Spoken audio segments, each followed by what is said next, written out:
Education for disabled people seems to have changed a lot over recent times. Clara talked about how she was pretty much left alone in a mainstream educational setting in a small village school. Dom talks about how he made friends with his teaching assistants. Some people left with a range of qualifications from their mainstream education settings and then went on to college and university. Other people seem to have left their segregated settings with few, if any, qualifications whatsoever. Education in Cornwall. My mate, who's 3 months older than me, he's got CP, but it's only really in his legs. But because he couldn't go upstairs, he couldn't go to mainstream school, they said. And he went to that place for years. They didn't teach him to read till he was 11, and that was a special favour. They call themselves schools, just warehouses, to keep people off the streets and out of the public eye. Just evil. Ugh. I used to look over on somebody else's paper, copy them, copy. I went with my cousin, and if she was sick, and Mr. Penham, the schoolmaster, and he used to say to me, "How you so late? How didn't you come yesterday?" I said I was sick too. I wouldn't go without her. I only went to St. Ulrich School and Gulsitney. That's the infant school. Miss Edmonds was a teacher there at the school in Gulsitney. So what things did you like studying in St. Hilary? Writing and that, you know. Because Mum just took me down and rolled me at the school. They said, "Yeah, come back on Monday and you can start." No big deal. And then a little while later, I don't know if they still had the school doctor service when you were at school, but no, well, in those days you had a school doctor that used to go around the different schools and check for this and that disease and inoculate you. And we didn't find out until after the event, but our neighbour by this time there was a little kid with behavioural issues, and she was one of the first support workers in Cornwall, and she was supporting him. So she got to know about the gossip in the staff room, and she came back and said, "Your Claire's had a lucky escape." And it turned out this wretched man had gone in and demanded that the head teacher get rid of me and send me to Dame Hannah Rogers at Ivy Bridge, because that was the big special school in the area. Right. And because I wouldn't talk to him. Now, when I was little, I couldn't get 2 words out without stammering. It was awful. I didn't speak until I was 22, fluently, not till I was 25. So I didn't used to speak to strangers. A, they're big men stood up there and you're a tiny little kid. And B, I knew that if I opened my mouth, they couldn't understand me anyway, so I didn't bother. So because I wouldn't talk to him, he just said, "Right, she's got to go to special school." And actually at 3 it happened as well. This doctor, there weren't any paediatricians in Cornwall until I was 10, so you had to go back to where you were born. And on that time, when I was 3, the doctor told me he was black. And I hadn't ever seen a black person before. So apparently Mum said I just looked at him curiously, wonderment, and didn't say a word to him. So he put me down as profoundly physically and mentally retarded was the phrase in that time.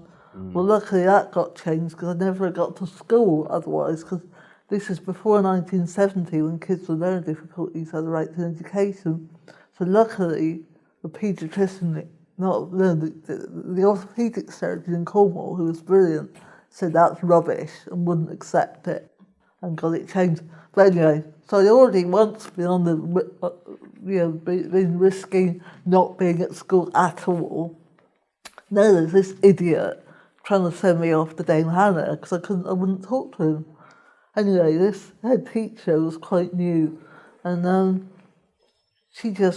they had a stand-up row for 3 hours apparently. It went down in Cornwall local authority history.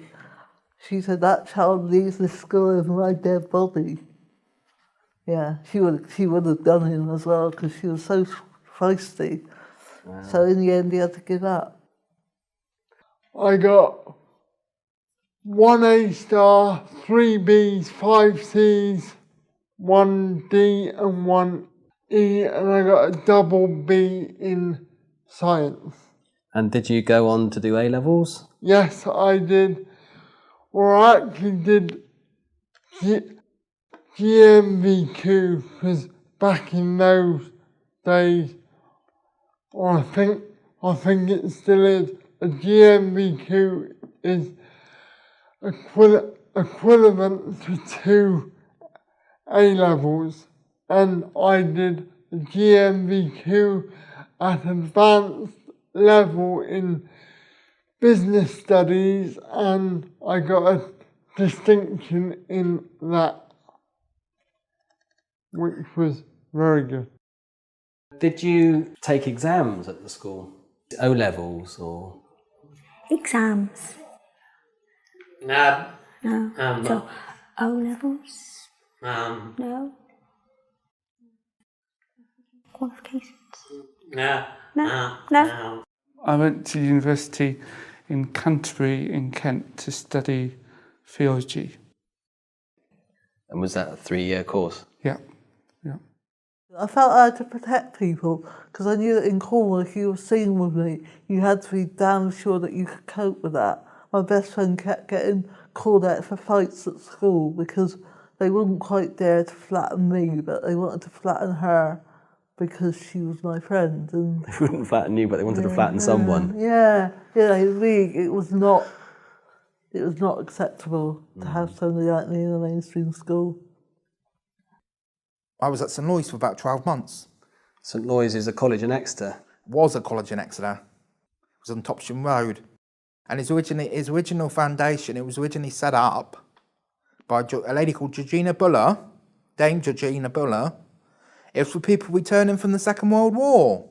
That was the origin of the college, with disabilities and stuff.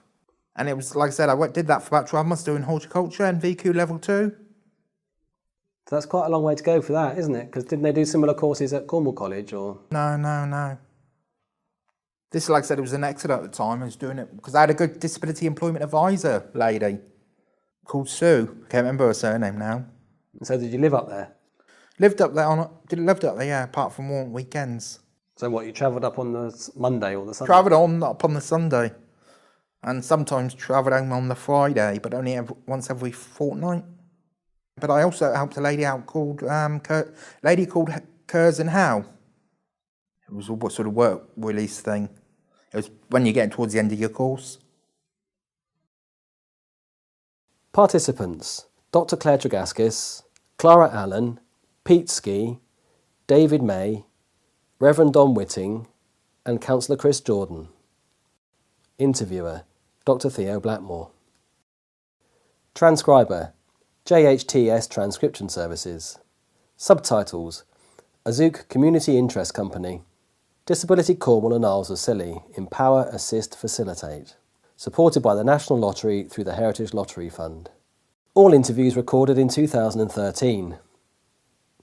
For more information about the project, please email theo@disabilitycornwall.org.uk.